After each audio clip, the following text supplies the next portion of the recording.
Thank you. Thank you. Thank you. Thank you.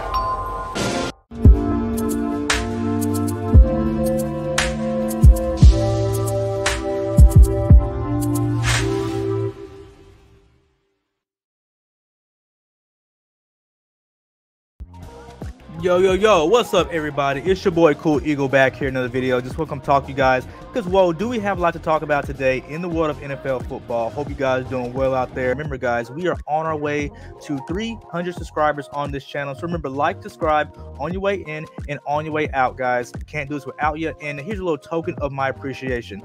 Thank you. Thank you. Thank you. Thank you. Thank you. Should this be the last year in Miami for quarterback Tua Tagovailoa? Now, some of y'all think that he receives too much blame, and then there's probably a group of y'all that thinks he receives little to no blame. But I've watched quite a bit of Dolphins games, and I must say, man, different kinds of opinions about Tua. I'm sure some of y'all think that he receives too much blame, and then there's probably a group of y'all that thinks he receives little to no blame. But I've watched quite a bit of Dolphins games, and I must say, man, this should be Tua's last year in Miami, just because it's been 4 years now. Although you can look at this stat right here, the Dolphins are 32-19 with Tua and 7-10 without him, and this is including the Flores era. But when you look at the body of these wins, how many of these wins are actually like just relying on the offensive scheme? Because while the Dolphins were top 5 in every passing category, they were also number 1 in a lot of rushing stats as well. Man, had 1,000 yards rushing on the ground. Probably should have made Pro Bowls if that was even possible. Like 2 running backs at the same time making a Pro Bowl. Like where have you even heard of that before? So same time making a Pro Bowl. Like where have you even heard of that before? So right, he doesn't have a very strong arm.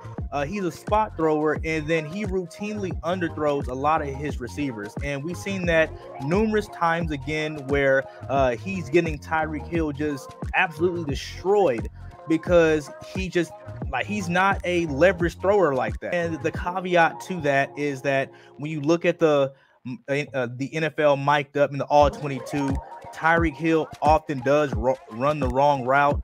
So you can't really place a lot of blame onto it. And again, this is not the show where I'm trying to say it's all Tua's fault that the Dolphins just completely suck, because there are a lot of problems with the Dolphins. You know, like Mike McDaniels takes chances that he shouldn't.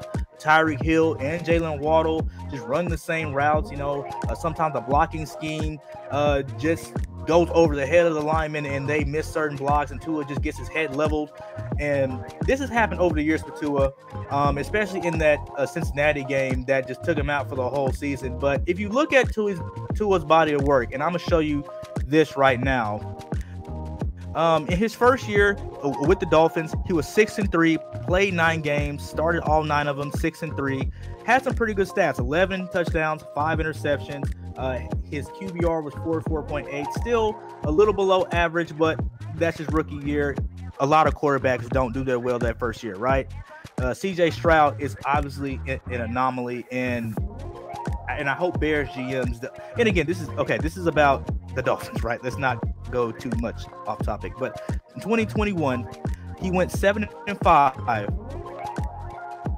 16 touchdowns, 10 interceptions, QBR of 55.7. So he's improving from year 1 to year 2, and he became an average quarterback just based off the rating, because average is 90. So 2022, that next year, 8-5, he starts all 13 games, and again, we remember what happened in that Cincinnati game.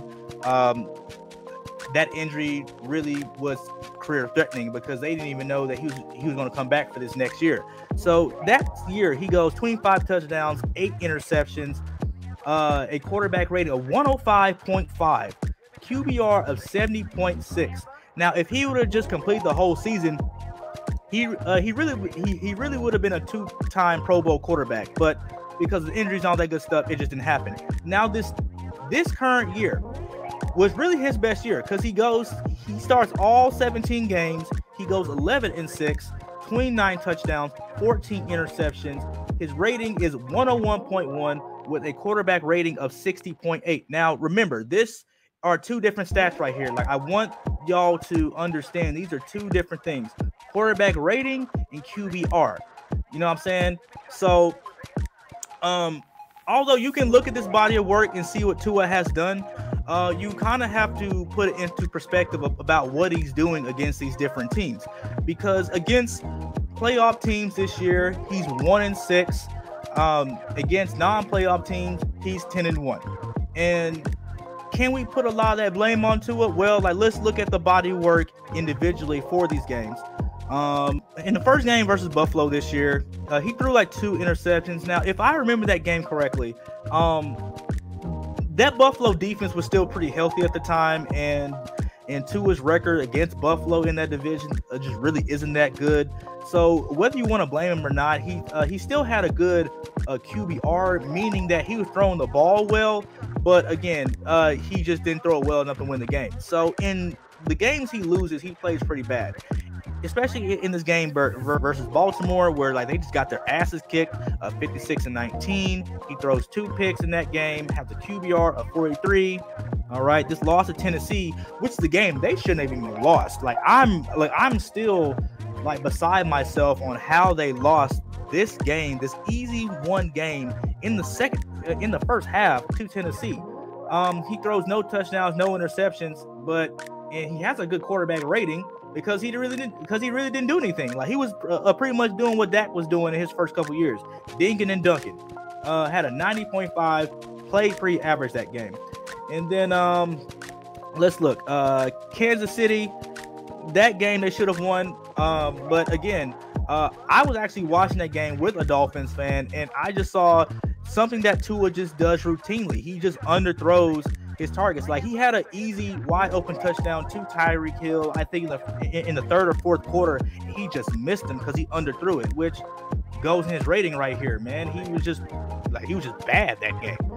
So in a lot of these wins against playoff teams, it's really Tua just screwing them over, because the defense is always holding them up. I mean, unless you want to discount this game versus Baltimore, because like that was just an onslaught, and then a lot of like defensive players got hurt in that game for the season. You know, Bradley Chubb and all that. You know, yeah. So we don't have to talk about that. But to Philadelphia, man, he threw a bad interception in that game, but he played pretty well. He only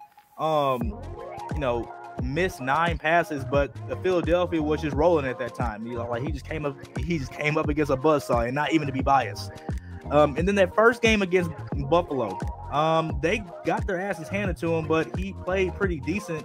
But it's just that, again, like the Buffalo defense has just been playing on all cylinders, and Miami historically just doesn't do good against Buffalo.